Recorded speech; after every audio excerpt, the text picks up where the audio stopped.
मुंबईच्या महानगरपालिकेच्या निवडणुकीसाठी आज मुंबईत सर्वत्र मतदान प्रक्रिया ही पार पडत असताना दुबार मतदानाचा जो प्रश्न आहे हा पुन्हा एकदा ज्या मतदार यादीतनं समोर आलेला आहे। अनेक ठिकाणी अनेक जे या ठिकाणी मतदार आहेत त्यांचे दोन ठिकाणी नावं आहेत, त्यामुळे कुठे नेमका ॲड्रेस आहे किंवा कुठल्या प्रभागात त्यांचं नाव गेलेलं आहे यासाठी शोधाशोध करताना त्रास होतोय। तर त्यामुळेच काही ठिकाणी काही जणांना अडवलं देखील जात आहे, मात्र त्याची वस्तुस्थिती पडताळल्यानंतर त्यांना मतदानाचा हक्क हा बजावला दिला जातोय। माझ्यासोबत या ठिकाणी मीनाताई आहेत पालव, ज्यांची नावं जर आपण पाहिलं तर त्या मेघवाडी लालबागमध्ये आहेत आणि दोन ॲड्रेसेस त्यांच्या समोर आहेत की मतदार यादीतले। त्यामुळे नेमकं ते कुठल्या ठिकाणी मतदान करणार, कारण दोन्ही ठिकाणी वेगवेगळे ॲड्रेस आहेत ज्या ठिकाणी त्यांना मतदान करायचं आहे। त्यामुळे एक प्रश्न त्यांच्यासमोर उभा राहिलेला आहे। ताई, काय सांगाल, तुमची नावं मतदार यादीत दोन ठिकाणी आहेत आणि दोन वेगवेगळे ॲड्रेस आहेत, काय नेमका प्रश्न आहे सध्या तुमच्यासमोर? प्रश्न असा आहे की आता नक्की मी जाऊन मतदान करायचं कुठे, कारण दोन्ही ठिकाणी गेल्यावर परत मला रिटर्न ह्या साईडला सांगतील की तिकडे जा, तिकडे सांगतील की इकडे जा, कारण सर जेजेमध्ये एक आलेला आहे आणि वेटनरीमध्ये आम्हाला आलेलं आहे दोन ठिकाणी। तर मला प्रश्न पडला आता मी नक्की कुठे जाऊ। बरोबर। तर माझ्यासोबत दुसरीकडे मोरे साहेब आहेत। मोरे साहेब, आपलं पूर्ण नाव काय आणि नेमका काय प्रसंग किंवा काय अनुभव आपल्याला आला ज्या ठिकाणी आपण मतदान करायला गेलेला होतात? मी आता दुपारी 2 वाजता मतदारसंघामध्ये गेलेलो, मी आणि माझी मिसेस रोहिणी रवींद्र मोरे आणि माझं नाव रवींद्र वसंत मोरे। आम्ही इथे 60 वर्ष राहतो आहे, पण मी जेव्हा वोटिंग करायला गेलो तेव्हा आमच्या दोघांचंही जे नाव होतं ते दुबार मतदारसंघात होतं। त्यामुळे माझं जे काही आय कार्ड मी दाखवलं त्यांना आणि माझं मग आधार कार्ड दाखवलं, तेव्हा मग त्यांनी तो फॉर्म वगैरे भरून त्यांनी आम्हाला वोटिंग करायला दिलं। पण हा प्रकार काय झाला, म्हणजे असं व्हायला नाही पाहिजे। 60 तुमचं नाव दोन ठिकाणी असं काही सांगण्यात आलं का त्यांनी?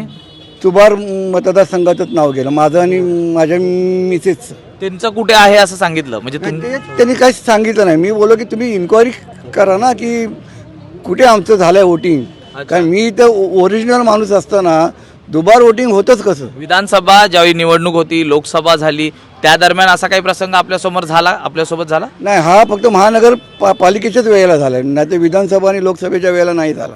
आणखी एक असंच उदाहरण आहे ज्या सध्या आपल्यासोबत नाही आहेत, त्या काही कामानिमित्त गेलेल्या आहेत। या संदर्भात आपल्याला इथले समीक्षा सावंत म्हणून आहेत, यासोबत इथे शिवसेना उद्धव बाळासाहेब ठाकरे पक्षाचे पदाधिकारी आहेत, ते जे आपल्या निदर्शनास आणून देतील। कारण दादा, नेमकं काय झालं होतं आणि त्यांचा नेमका समीक्षा सावंत यांचा काय प्रॉब्लेम झाला होता?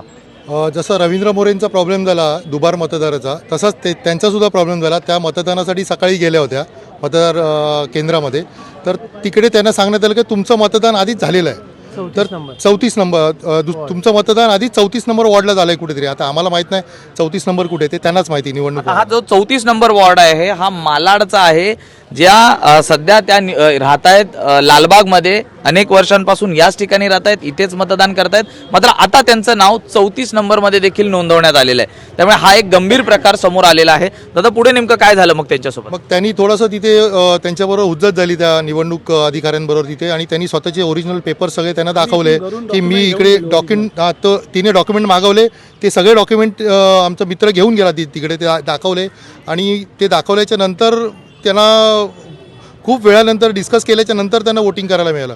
म्हणजे त्याचा जो मनस्ताप त्या बाईला झाला आहे तो केवढा असेल त्याचा विचार करा। म्हणजे एक मत द्यायला जाण्यासाठी सुद्धा लोकांना केवढा मनस्ताप करावा लागतोय। त्यामुळे असेच प्रकार आता मुंबईत अनेक ठिकाणी घडलेले असावेत, मात्र आपण जर पाहिलं तर दुबार मतदार किंवा मतदार यादीतला जो घोळ आहे याचा नक्कीच त्रास हा मतदारांना प्रामुख्याने होताना पाहायला मिळत आहे। व्हिडिओ जर्नलिस्ट जयस्वालसह मी सूरज सावंत, एबीपी माझा, मुंबई। एबीपी माझा, उघडा डोळे बघा नीट।